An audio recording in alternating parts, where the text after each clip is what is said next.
Hi guys, good morning, welcome back on Foma educational hub. देखिए, last lecture के अंदर हम लोग बॉस आइंस्टाइन डिस्ट्रीब्यूशन फंक्शन के बारे में बात कर रहे थे। अभी इसके अंदर हम लोग फर्मी डिराक डिस्ट्रीब्यूशन के बारे में बात करेंगे। फर्मी डिराक जो स्टैटिस्टिक्स है उसके बारे में, ठीक है। तो Fermi Dirac statistics, Fermi Dirac statistics, इसको हिंदी में बोलते हैं फर्मी डिराक सांख्यिकी।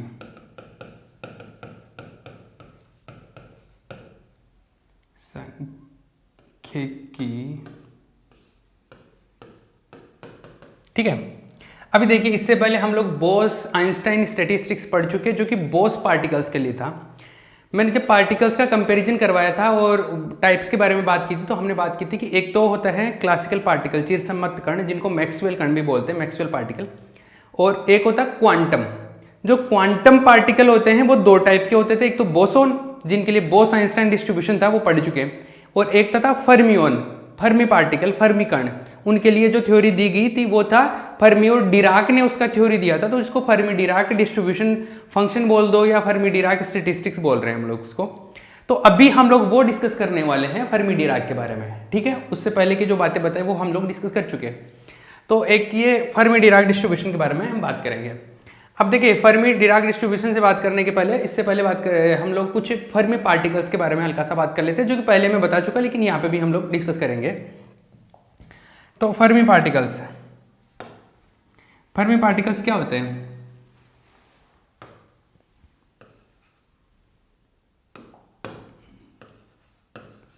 फर्मी कण, फर्मियोन भी बोलते हैं इनको, फर्मियोन भी बोलते हैं, या फर्मी पार्टिकल बोल लो या फर्मियोन बोल लो, फर्मी पार्टिकल बोल लो या फर्मियोन बोल लो। ये फर्मी पार्टिकल क्या होते हैं मैंने पहले भी बताया है, फिर से मैं बता देता हूँ थोड़ा सा। ऐसे पार्टिकल जिनका जो स्पिन होता है वो एच कट का हाफ इंटीजर होता है, एच कट का अर्ध पूर्णांकी जो होता है इनका स्पिन होता है। जैसे मतलब या तो इनका स्पिन होगा एच कट बाई 2, ये प्लस में भी हो सकता है, आधा माइनस में भी हो सकता है, या फिर होगा 3 h कट बाई 2, ये भी प्लस माइनस हो सकता है, या फिर होगा 5/2 h कट माइनस, ये प्लस माइनस। इस तरीके का इनका स्पिन होता है, समझ गए? इसका मतलब है कि ये क्या आएगा, plus minus half half half में चलेगा, 1, 1.5, 2.5 इस तरीके से चलेगा, 1, 1.5, 2.5 इस तरीके से ये चलता रहेगा। इस तरीके से होता है इनका स्पिन। जो बोजोन पार्टिकल होते हैं या बोसोन पार्टिकल होते हैं, उनका जो है स्पिन होता है 0 होता है, या 1 होता है, या 2 होता है, या 3 होता है, मतलब इंटीजर होते हैं, पूर्णांक नंबर होते हैं, फुल नंबर होते हैं, ये हाफ होते हैं, ठीक है। इसमें हम लोग बात करें तो इसको इस तरीके से भी लिखते थे हम लोग, एस को एन एच कट से लिखते थे। तो देखा जाए तो कंपैरिजन करें तो एन का वैल्यू जो है यहाँ पे क्या आ गया, प्लस माइनस आधा, प्लस माइनस 3/2, प्लस माइनस 5/2 इस तरीके से आता है। तो एन का वैल्यू जो है प्लस माइनस 1/2, या फिर प्लस माइनस 3/2, या फिर प्लस माइनस 5/2, इस वे में आता है इनका एन का वैल्यू। तो स्पिन का ध्यान रखना है, स्पिन कैसा आता है, हाफ इंटीजर आता है इनका। फर्मी डिराक पार्टिकल्स का, सॉरी फर्मी पार्टिकल्स का स्पिन कैसा होता है, हाफ होता है, और बोस पार्टिकल्स का स्पिन कैसा होता है, फुल इंटीजर होता है, उनका पूर्णांक होता है, कंप्लीट इंटीजर होता है, ठीक है। ये हो गया। दूसरी चीज, एक तो ये बात हो गई इनका स्पिन के बारे में। दूसरी जो बात है वो ये है कि ये किसको फॉलो करते हैं, पावली का जो एक्सक्लूजन प्रिंसिपल होता है, पावली का जो अपवर्जन का नियम होता है उसको फॉलो करते हैं, ये उसकी पालना करते हैं। अभी पावली के अपवर्जन नियम की पालना करने का मतलब मैंने बताया था आपको कि जैसे एक जगह पे कहीं पे दो पार्टिकल रखने हैं एक ही सेम एनर्जी लेवल पे, तो वहां पर दो पार्टिकल रहेंगे तो वो दो पार्टिकल सेम टाइप के नहीं हो सकते। एक अगर ऐसा है तो दूसरा ऐसा होना पड़ेगा, मतलब एक का स्पिन अप है तो दूसरे का स्पिन डाउन होना पड़ेगा, मतलब उनकी जो सारी क्वांटम नंबर्स है वो सेम नहीं हो सकते। मतलब दो ऐसे पार्टिकल जिनकी सारी क्वांटम संख्या है, सारी क्वांटम नंबर, सारी प्रॉपर्टी सेम है, ऐसे दो पार्टिकल एक जगह पे नहीं रह सकते, एक ही एनर्जी लेवल पे नहीं हो सकते। जैसे यहां पर अगर दो पार्टिकल रखने हैं तो एक का स्पिन अलग रखना पड़ेगा, एक का स्पिन दूसरा रखना पड़ेगा। जैसे एक का स्पिन अप रखा है, इसका डाउन रखा है, मतलब इसका मतलब ऐसा है कि एक को ऐसे एक को ऐसे, इस तरीके से हम लोग नहीं रख सकते। एक ही एनर्जी लेवल पे दो पार्टिकल ऐसे नहीं हो सकते, ये पावली का एक्सक्लूजन प्रिंसिपल को फॉलो करता है। तो फॉलो करता है इसका मतलब ऐसे नहीं रहेंगे ये पार्टिकल, फर्मी पार्टिकल हमेशा इस तरीके से ही रहेंगे और ज़्यादा पार्टिकल नहीं आ सकते यहाँ पे, ठीक है। तो एक पर्टिकुलर एनर्जी लेवल पे एक टाइप के दो पार्टिकल नहीं रह सकते हैं, ऐसा फर्मी पार्टिकल्स के लिए अप्लाई होता है, बिकॉज दिस इज पावली एक्सक्लूजन प्रिंसिपल। ये है अपवर्जन का नियम है। हो गया, दो बातें हो गई। इसके एग्जाम्पल्स की बात करूँ तो देखो, इलेक्ट्रॉन जिसके बारे में हम लोग सबसे ज़्यादा बात करते हैं, प्रोटॉन न्यूट्रॉन भी इसी कैटेगरी में आते हैं। इनका इलेक्ट्रॉन, इनका प्रोटॉन न्यूट्रॉन का स्पिन कितना होता है, +-1/2 होता है ना। +-1/2 देखते हैं, अपने को समझ जाना है कि +-1/2 किस चीज़ को बता रहा है, ये एक्चुअल में इस चीज़ को बता रहा है। तो +-1/2 का मतलब ही ये है कि आधा आ गया ना, आधा आ गया मतलब ये फर्मी पार्टिकल है। इलेक्ट्रॉन के लिए भी ऐसा होता है, प्रोटॉन के लिए भी ऐसा होता है और न्यूट्रॉन के लिए भी ऐसा ही होता है। क्लियर? चलिए, बट इनके बारे में आपने अभी पढ़ा नहीं होगा, है ना। चलो फिर भी ये 3rd ईयर में जाके पढ़ते हैं न्यूक्लियर फिजिक्स के अंदर, न्यूट्रॉन प्रोटॉन के बारे में थोड़ा बहुत। वहाँ पे आता है कि इनका स्पिन भी इस तरीके का ही होता है, लेकिन अभी फिलहाल के लिए इलेक्ट्रॉन से आप ध्यान रख लो, है ना। नेक्स्ट और लास्ट बात इसकी वो ये है कि इनका जो डिस्ट्रीब्यूशन फंक्शन होता है कि कौन से एनर्जी लेवल पे कितने पार्टिकल डिस्ट्रीब्यूटेड रहेंगे, कौन से एनर्जी लेवल पे कितने पार्टिकल होंगे, what is the probability of finding the particle at a particular energy level. इस टाइप से किसी भी एनर्जी लेवल पर अगर हमारे को नंबर ऑफ पार्टिकल या प्रोबेबिलिटी कैलकुलेट करनी है तो अपन क्या करते हैं, उसके लिए एक फॉर्मूला होता है, और वो फॉर्मूला इस तरीके का होता है कि Ni = Gi अपॉन Ae⁻βEi+1, ये फॉर्मूला होता है। ये क्या बताता है, मैंने लास्ट लेक्चर के अंदर Ni, Gi और Ei के बारे में सब कुछ एक्सप्लेन कर रखा है, तो इन टर्म्स के बारे में दोबारा बात नहीं करेंगे। लेकिन आप ये समझ लो कि Ni क्या बता रहा है कि ith एनर्जी लेवल पे कोई भी i वा एनर्जी, जैसे i का वैल्यू 2 हो गया तो ये इसका मतलब N2 मतलब दूसरे एनर्जी लेवल पे, N1 आता मतलब फर्स्ट एनर्जी लेवल पे, तो N2 मतलब दूसरे एनर्जी लेवल पे कितने पार्टिकल्स होंगे या कितने पार्टिकल्स के रहने की प्रोबेबिलिटी काइंड होती है, या आप ऐसे समझ लो कि कितने पार्टिकल होंगे यहाँ पे दूसरे एनर्जी लेवल पे, तो वो N2 यहाँ से हम लोग कैलकुलेट कर सकते हैं I का वैल्यू 2 पुट करके। ठीक है, क्लियर है। तो ये इस वे में हम लोग यहाँ से चीज़ें कैलकुलेट कर सकते हैं इस फॉर्मूले से। तो ये इसका फर्मी डिराक डिस्ट्रीब्यूशन फंक्शन है, ये फर्मी डिराक वितरण फल बनना है, फर्मी डिराक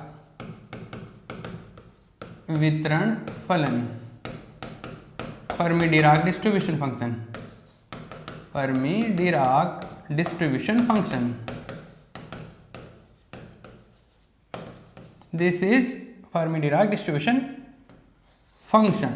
तो देखिए भैया, ये समझ आ गया कि this is Fermi Dirac distribution function.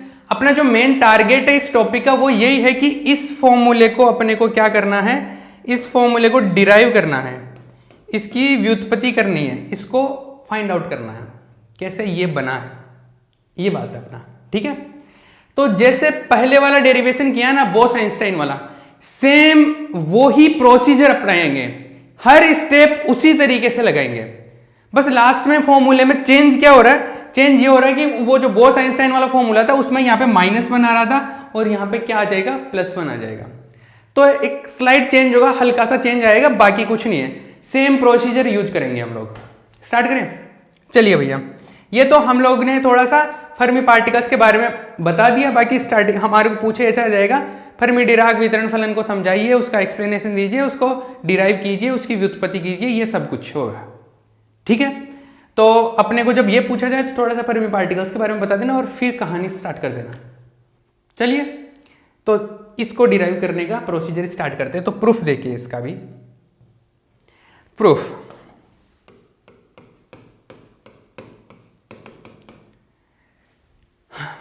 Same वही तरीका अपनाऊंगा मैं, है ना। तो देखिए, उसमें सबसे पहले हमने क्या किया था, उसमें सबसे पहले हमने ये किया था कि किसी भी आयत एनर्जी लेवल की ऊष्मागतिक प्रायिकता, जिसको थर्मोडायनेमिक प्रोबेबिलिटी बोला था, वो क्या होता है, वो ये था Wi, उसमें अलग था, इसमें अलग आएगा Gi माइनस Ni का, इसका भी फैक्टोरियल है और इसका भी फैक्टोरियल है, इंटू Ni का फैक्टोरियल।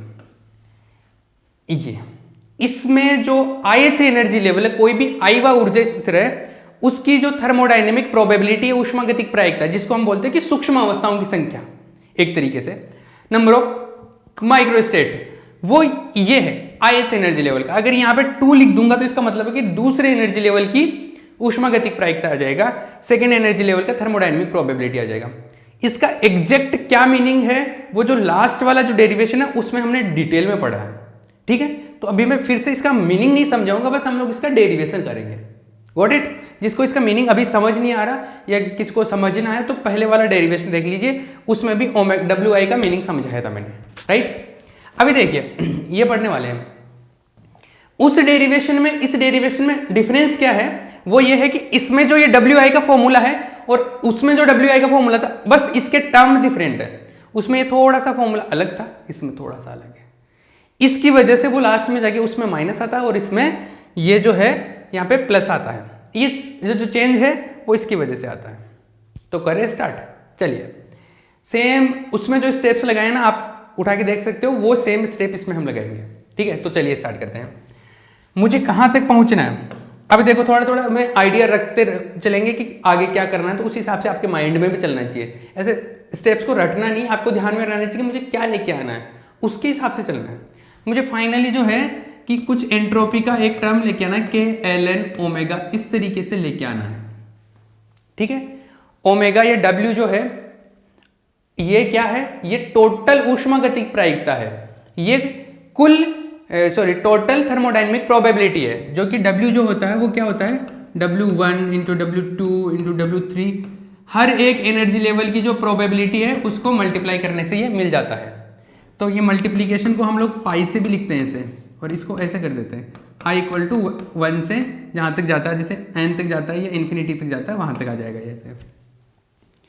इसका मतलब समझते हो ना पाई का, जैसे सिग्मा का मतलब मैं ऐसे सिग्मा ऐसे लिखता हूँ, तो इसका मतलब है कि I इक्वल टू जैसे 1 से, जैसे मान लो जहाँ तक भी जा रहा है, तो इसका मतलब है कि जब ये ओपन होगा तो इसका मतलब है कि W1 रखेंगे, फिर प्लस करेंगे, फिर W2 रखेंगे, फिर प्लस करेंगे, ऐसे सब ऐड हो जाते हैं।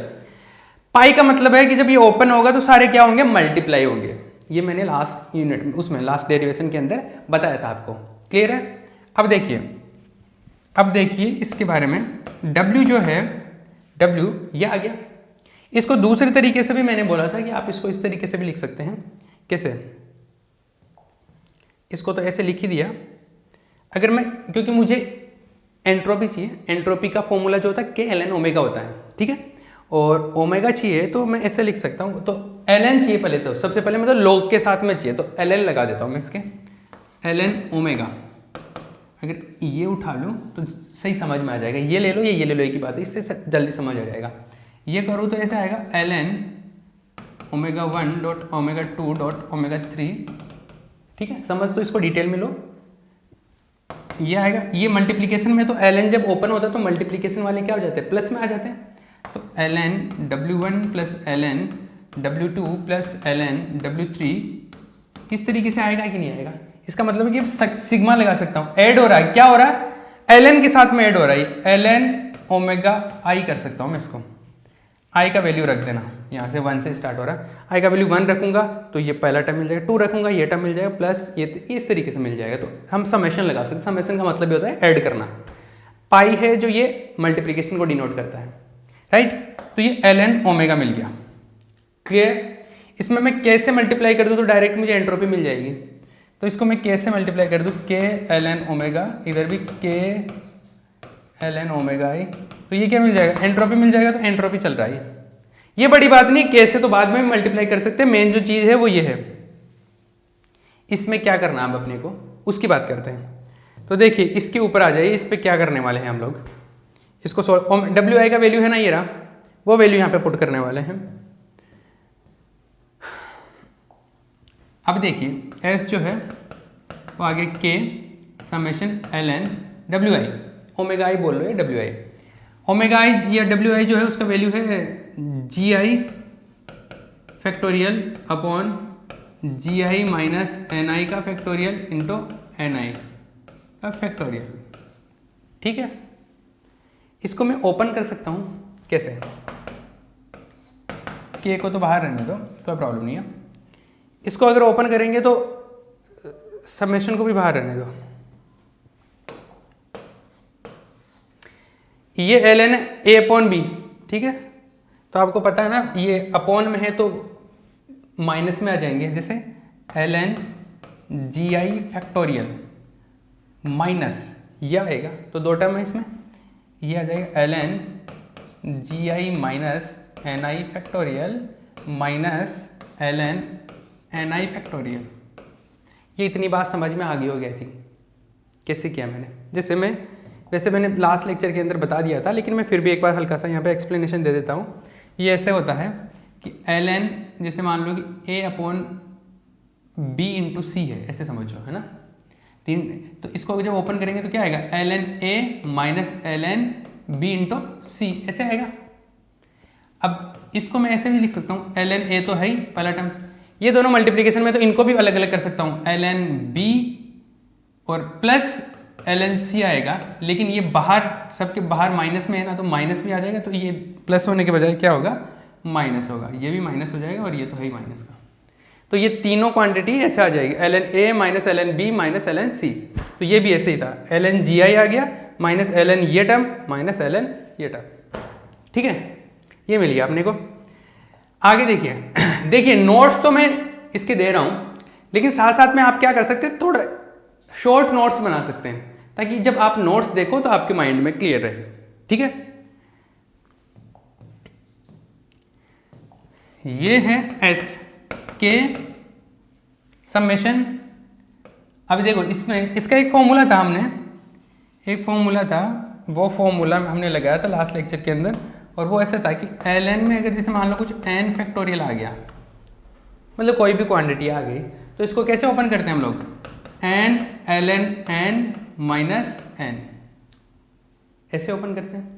अरे अगर यहाँ पे ln के साथ में कोई भी राशि आ गई और उसके साथ में फैक्टोरियल लगा हुआ, तो इस फैक्टोरियल को कैसे हटाते हैं, इसका वैल्यू ऐसे होता है n ln n, ये जो भी है माइनस n, ये एक फॉर्मूला था। ये लगभग वैल्यू ऐसे आता है, एग्जैक्ट नहीं होता, ऑलमोस्ट ऐसे होता है, ठीक है। तो इसको अप्लाई कर दो, पहले भी ऐसे ही किया था हमने।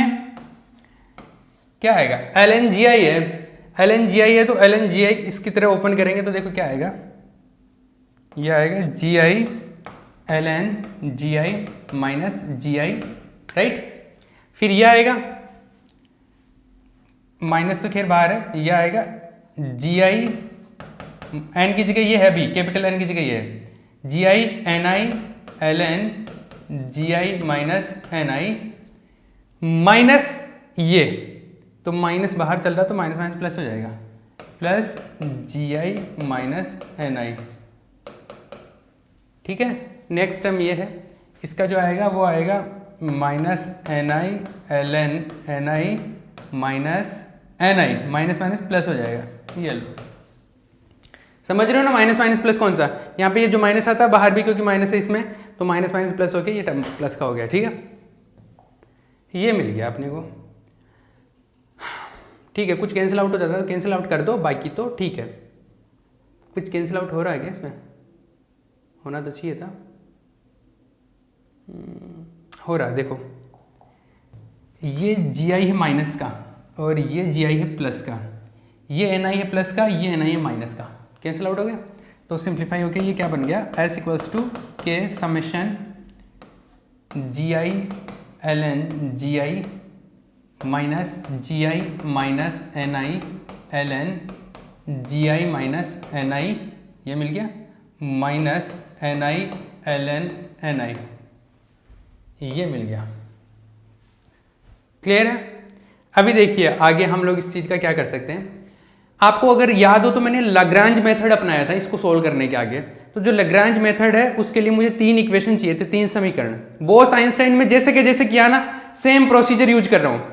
तो उसमें 3 इक्वेशन किए थे। पहला इक्वेशन जो था एंट्रोपी से मिला था, और हमने पहला इक्वेशन कैसे कैलकुलेट किया था, हमने बोला था कि अगर इक्विलिब्रियम में है, साम्य अवस्था में है, तो एंट्रोपी क्या होगा, कांस्टेंट होगा। और एंट्रोपी कांस्टेंट होगा तो इसका जो डिफरेंशिएशन है, इसका अवकलन क्या होगा, 0 होगा, ये बोला था। और यहां से फिर उसको 0 करके एक इक्वेशन मिला था अपने को। इस तरीके से 2 इक्वेशन और कैलकुलेट करते हैं। तो सबसे पहले तो ये इक्वेशन कैलकुलेट करते हैं, एंट्रोपी वाला। टाइम अपने पास में है अभी, देखिए। अब तो इसका क्या करते हैं हम लोग, साम्य अवस्था की बात करते हैं। साम्य अवस्था एट इक्विलिब्रियम, एट इक्विलिब्रियम, साम्य अवस्था में। साम्य अवस्था मतलब जहां पर सारी चीजें एक तरीके से बैलेंस हो जाएगी, रुक जाएगी, प्रोसेस रुक जाएगी, तो एंट्रोपी कांस्टेंट हो जाता है वहां पे, एंट्रोपी मैक्सिमम हो जाता है वहां पे, एंट्रोपी कांस्टेंट है, रुक जाएगा, चेंज नहीं होगा। फिर एंट्रोपी कांस्टेंट, तो एंट्रोपी में जो चेंज होगा वो भी जीरो हो जाएगा। चेंज इन एंट्रोपी को या तो मैं ds से लिख सकता हूं, लेकिन हम लोग यहाँ पे जनरली डेल s से लिखते हैं। किससे? डेल s से, ऐसे स्मॉल से। तो ये क्या होगा? जीरो हो जाएगा। मतलब s का डिफरेंशिएशन करूंगा तो वो क्या आ जाएगा? जीरो आ जाएगा। तो इसमें देखिए ये इक्विलिब्रियम में क्या होगा? कांस्टेंट होगा, कांस्टेंट होगा, मैक्सिमम होता है, वैसे तो मैक्सिमम भी एक तरीके से कांस्टेंट ही है। तो ये इसका डिफरेंशिएशन डेल एस में ऐसे कर दूं, इसका डिफरेंशिएशन जो आएगा डेल एस, इसका ध्यान रखना ये डेल है, ये एस है ना लिखने का, नोट्स में आप हैंड राइटिंग पे थोड़ा सा फोकस करना।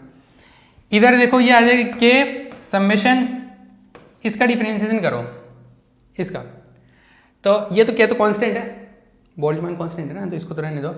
जी आई का डिफरेंशिएशन, हो जाएगा, पहले जी आई का कर लेते हैं, डेल जी आई।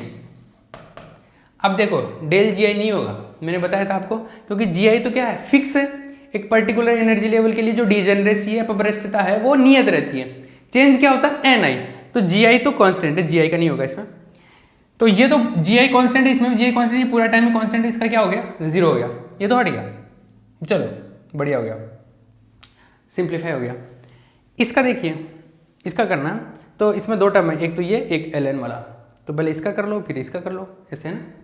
तो पहले इसका कर लें, तो माइनस इसका करें तो इसका जी आई का तो जीरो हो जाएगा, एन का हो जाएगा माइनस है, माइनस एन आई का डेल एन आई, ठीक है, समझ में आ रहा है ना। जी आई का जीरो हो गया, एन आई का डेल एन आई, और इसको रख दिया, पहले टर्म का कर दिया, दूसरे को रख दियो एक बार, ऐसे कैसे? ऐसे रख दो इसको, फिर पहले टर्म को रख लो, सेकंड टर्म का डिफरेंशिएशन कर लो, तो फिर ये माइनस तो रहेगा बाहर वाला माइनस, पहले टर्म को रख लिया ऐसा कैसा, जी आई माइनस एन आई, दूसरे टर्म का किया तो एल एन का करेंगे तो 1 upon ji i minus n आई आ जाएगा, 1 upon ji i minus n i, right. इसका मिल गया 1 अपॉन, फिर इसका करेंगे तो जी आई का तो जीरो हो गया, और एन आई का माइनस एन आई का माइनस डेल एन आई, ऐसा हो जाएगा, राइट। ये दो टर्म का हो गया। अब इस टर्म का, लास्ट टर्म का इसका देख लीजिए, इसमें एन आई है एक तो टर्म, एक ही है, तो एक बार इसका कर लो, इसको रख लो, एक बार इसको, फिर ये, तो पहले इसका एन आई का करेंगे तो डेल एन आई हो जाएगा, और एल एन एन आई को रख दिया ऐसा कैसा, माइनस, अब की बार एन आई को रख लो कैसे ऐसे, एल एन का करेंगे तो एल एन का एन आई 1 अपॉन एन आई हो जाएगा, इंटू एन आई का करेंगे तो डेल एन आई हो जाएगा। डिफरेंशिएशन है सिंपल सा। अब इसमें मैं कुछ ज़्यादा सिखा नहीं सकता, डिफरेंशिएशन में क्या सिखाएंगे, मैथमेटिक्स है, इससे हम लोग ये बना सकते हैं, ठीक है। अब देखिए डेल एस क्या होगा? जीरो होगा, और ये के भी जीरो में चला जाएगा, तो जीरो इक्वल्स टू समेशन के अंदर ये क्या बचा? देखिए ये बचा 0 0 0, ये माइनस प्लस हो जाएगा क्या? ये plus del N I L n g i minus n i, right. इधर से ये कैंसिल आउट हो गया, माइनस माइनस प्लस हो गया, प्लस डेल एन आई, और इधर जो बचा इसमें ये इससे कैंसिल आउट हो जाएगा, इसमें आया minus del N I L N N आई, और ये बचा माइनस डेल एन आई। कुछ है क्या इसमें जो कैंसिल आउट हो सकता है? देखो ये इससे कैंसिल आउट हो सकता है, राइट, ये इससे कैंसिल आउट हो गया, तो आगे क्या बचा? जीरो इक्वल टू समेशन, ये आ गया, ये और एक टर्म ये, दोनों में डेल एन आई है, ये कॉमन ले लेते हैं, तो डेल एन आई कॉमन ले लेते हैं, और ये बचा इसमें l n g i minus n आई, और इसमें बचा minus l N N i, right, ये मिला।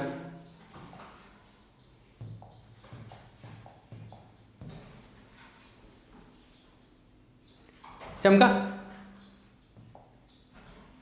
ये मिला अपने को del N I L n g i minus n i minus ln ni, sorry ln, हाँ ni, ये मिल गया। एक इक्वेशन तो अपने को यहां से मिलता है, राइट।